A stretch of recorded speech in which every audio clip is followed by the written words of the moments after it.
Insulator हो है। त्यहाँबाट चाहिँ यो हाई टेन्सन तार चाहिँ त्यहाँबाट आयो, तिनवटा फेज आयो। त्यहाँ चाहिँ तिनवटा डब्बा गोलो हुनुपर्ने, गोलोमा चाहिँ यो माथि चाहिँ लाइन हुनुपर्ने एउटा चाहिँ छैन हेर्नुहोस् है। हो एउटामा छैन नि, हो होइन? त्यो चाहिँ हाम्रो लाइटिङ एडिस्टर हो पुरानो जमानाको।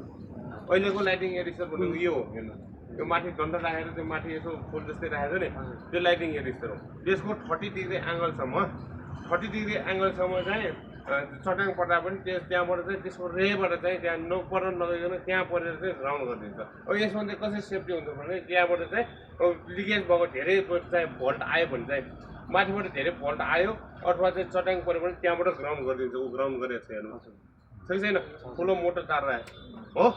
त्यहाँबाट अर्को एउटा छ हेर्नु, त्यहाँ अर्को एउटा पाइप हेर्नु, ऊ त्यो इन्सुलेटरसँगै हरियो इन्सुलेटरसँगै पाइप डन्डा जस्तो पाइप छ नि, हो त्यो के हो थाहा छ?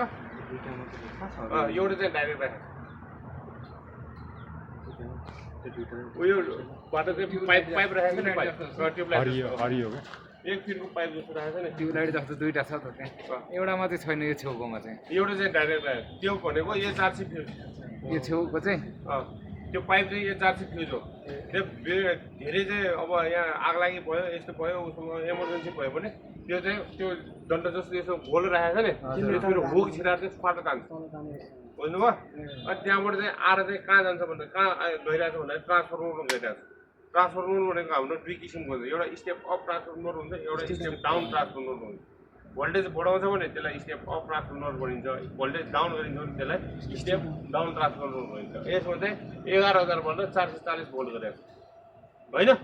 त्यसलाई चाहिँ हामी के ट्रान्सफर्मर भन्ने भयो अब स्टेप डाउन ट्रान्सफर्मर होइन। अब त्यसमा चाहिँ तीनवटा माथि 3वटा टर्मिनल पाइन्छ, तल चाहिँ कतिवटा टर्मिनल पाइन्छ? 4वटा छ, आर वाइ भी अनि एउटा न्युट्रल, न्युट्रलसँगै एउटा तार जोडेको छ हो। त्यसले के अर्थिङ भनिन्छ? System good, system earthing. System earthing कालो तार छ नि, कालो तारमा एउटा फलामको तार जोडेको छ नि अर्थिङ हो। त्यसलाई हामी के भन्छौँ? System earthing. त्यो चाहिँ सिस्टम अर्थिङ भनेको के हो?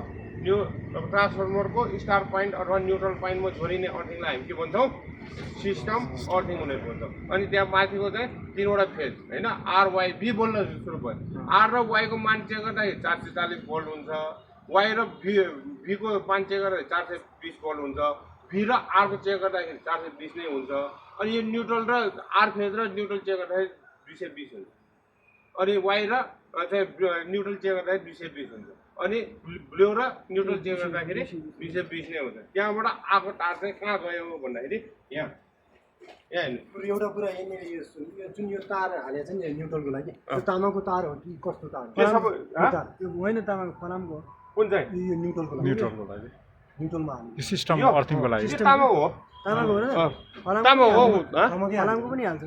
फलामको हुँदैन, तामाकै राख्नु, बाहिर हेर्दा फलाम जस्तै हुन्छ त्यो फोहोर भएर नि धेरै वर्ष भयो राखेको। त्यो तामाकै राख्नु, अर्थिङ गर्दाखेरि तामाकै राख्नु। इन्सुरेन्स हुन्छ अब राख्नु त अब झ्याइ नै राख्छ उनीहरूले, झ्याइ राख्ने भनेको अब तामाको पैसा लिने झ्याइ हाल्ने हो। नाङ्गो तार त हुँदैन, नाङ्गै त हो नि, पुरै नाङ्गो के नाङ्गै तार हो। तिमीहरूलाई अर्थिङ गरेर नाङ्गै तार राख्नु भने होइन। यहाँ हेर्नु अब चाहिँ हेर्नु, अब त्यहाँबाट चाहिँ आएको तार आरवाइबी न्युट्रल होइन, आरवाइबी न्युट्रल आएर कहाँ आयो भन्दाखेरि हाम्रो प्यानल बोर्डमा आयो होइन। यो चाहिँ कहाँ जान्छ भन्दाखेरि अब हामीले चाहिँ यो के हो, मिटरको काम के हो, इनर मिटर काम के हो? विद्युत खपत कति चाहिँ खपत भयो भन्ने कुरा चेक गर्नको लागि चाहिँ हामीले चाहिँ नेपाल विद्युत प्राधिकरणले चाहिँ के राखेको छ? इनर्जी मिटर राखेको छ। यसलाई हामी टिओडी मिटर भनेर भन्छौँ, डिजिटल पावर है। अनि यसको चाहिँ कनेक्सन पोइन्ट आठवटा टर्मिनल पोइन्ट हुन्छ। आर फेज जोड्यो, आर फेज निकाल्यो, वा ब्लू फेज येलो फेज जोड्यो, येलो फेज निकाल्यो, अनि ब्लू फेज जोड्यो, ब्लू फेज निकाल्यो, न्युट्रल जोड्यो, न्युट्रल निकाल्यो। अनि त्यहाँबाट जोडिसकेपछि यो एमसिसिबी, यसलाई एमसिसिबी भन्छ। यहाँबाट चाहिँ जोडेर एमसिसिबीमा राख्छ। यो चाहिँ एउटा पुरै लाइन कट अफ गर्नको लागि चाहिँ एकैचोटि अफ गर्दाखेरि यो पुरै हाम्रो चाहिँ युसेफ भरि चाहिँ लाइन चाहिँ आउटपुट चाहिँ बन्द हुन्छ। त्यहाँबाट चाहिँ लगेर कहाँ जोडाइ हुन्छ त भन्दाखेरि हाम्रो यो प्यानल बोर्डमा, यो प्यानल बोर्डमा जोडिसकेपछि यो सेक्सन छुट्टा छुट्टै सेक्सनहरू, यो एउटा सेक्सन छ, यो अर्को सेक्सन छ, छुट्टा छुट्टै सेक्सनमा राखेको। त्यो सेक्सनबाट चाहिँ अब कुन ठाउँमा जनरल मेकानिक्समा पठाउने कि इलेक्ट्रिकलमा पठाउने कि प्लम्बिङमा पठाउने, यो सबै सेक्सनबाट चाहिँ यहाँ सबै पठाइरहेको छ।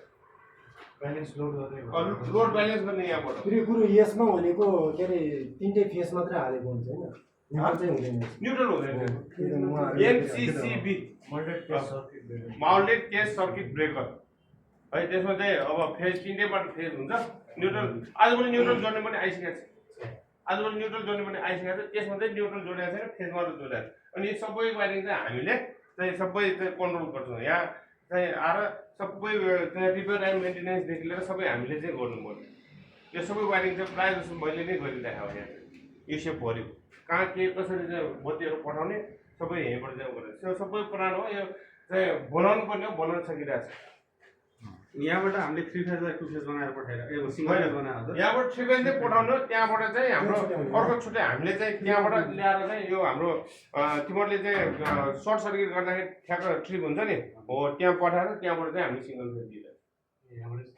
सबै ठाउँमा 3 फेज नै जान्छ सबै ठाउँमा सिङ्गल फेज नै जान्छ किन भन्दाखेरि 3 फेज नगइकन सिङ्गल फेज हुँदैन सिङ्गल फेज कसरी बनाउनु हुँदैन नि एउटा फेज एउटा न्युट्रल लिनु किन एउटा फेज मात्रै एउटा फेज एउटा न्युट्रल लिने बित्तिकै 20 हुन्छ भर्खर के भनेको यो आरवाईबी न्युट्रल भयो यो आर फेज र न्युट्रल लिँदाखेरि 20 यो ब्लू फेज र न्युट्रल लिँदाखेरि 20 यो चाहिँ येलो फेज र न्युट्रल लिँदाखेरि 20 अनि यो दुईटा लियो भने 440 यो दुईटा लियो भने 440 यो दुईटा लियो भने 440 त्यस्तो हुन्छ न्युट्रल जस्तो अब हाम्रो चाहिँ 3 फेज लियो हैन न्युट्रल लिनु परेन प्राधिकरणबाट यसले नै हो न्युट्रल त्यहीबाट बनाएको ट्रान्सफर्मरबाट बनाएको ट्रान्सफर्मरबाटै त्यो उसको हुन्छ नि हामीले हामीले घरमा 3 फेज लियो भने पनि ट्रान्सफर्मर राखेर त्यही बनाउनु हामीले चाहिँ यस्तो हामीले घर 3 फेज लिँदाखेरि हामीले घर 3 फेज लिँदाखेरि चाहिँ हाई टेन्सनबाट सिधै लिनु पाउँदैन उनीहरूले चाहिँ हाई टेन्सनबाट चाहिँ के गर्छ भन्दाखेरि ट्रान्सफर्मरमा राखेको हुन्छ विभिन्न ठाउँमा त्यहाँबाट चाहिँ 4वटा फेज चाहिँ तार निकालेको हुन्छ आर फेज वाइ फेज चाहिँ येलो फेज निकालेको हुन्छ अनि न्युट्रल निकालेको हुन्छ त्यो सबै डिस्ट्रिब्युट गरेको हुन्छ अनि यो बक्स आएको हुन्छ यो चाहिँ हाम्रो एरियामा चाहिँ धेरै चाहिँ लोड चाहिने भएकोबाट चाहिँ ट्रान्सफर्मर राखिएको